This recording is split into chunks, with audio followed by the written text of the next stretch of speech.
Pourquoi le diable attaque la femme en premier quand il veut détruire un mariage? Je vais t'expliquer, c'est très très simple.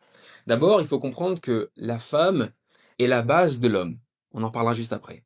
L'homme est la base du mariage, le mariage est la base de et la famille est la base de l'Église du Christ. D'accord? La femme est la base de l'homme. Voyons ça en détail. Effectivement, parce que c'est elle qui participe à la construction de l'homme, qui va lui conférer élévation, motivation, reconnaissance, stabilité. C'est pas pour rien si dans Genèse il est écrit Dieu a créé une aide semblable à lui. Lui étant Adam, l'homme, et l'aide étant Ève, sa femme. Rends-toi compte, la femme est une aide pour l'homme. Capital. Ensuite, l'homme est la base du mariage. En effet, c'est lui qui assure protection, direction et sécurité matérielle et spirituelle. On verra qu'il est un repère, un leader spirituel. C'est le prêtre de la famille. C'est lui qui va prier pour les siens. Ensuite, on a vu que le mariage est la base de la famille. Parce que pour construire une famille, il nous faut un mariage, du moins un couple. Mais le mariage fait que on est engagé, d'accord? Le rôle du mariage, c'est de nous promettre la vie jusqu'au bout, d'accord? Et plus le lien entre les deux partenaires, dans le mariage est sain, plus les enfants se porteront bien. Et donc la famille se portera bien. On ne peut construire une famille solide que si le mariage est sain. C'est pour ça qu'il est la base de la famille.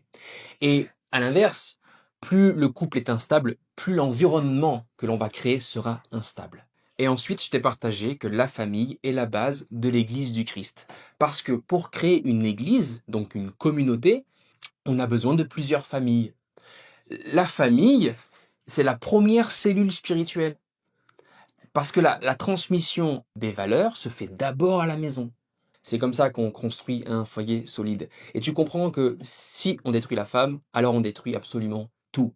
L'homme, puis le mariage, puis la famille, puis ensuite l'Église.